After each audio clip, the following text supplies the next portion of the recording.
Hi guys! Maglakad-lakad muna ako dito sa tabi ng dagat. Ayan. May mga naliligo na ngayon kasi natago na yung araw. Ayan yung outfit natin, hindi pang beach. Hindi naman tayo maliligo.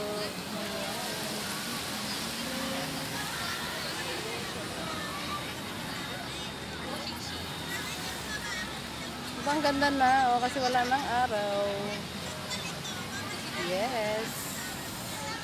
Ayan, maraming yati doon.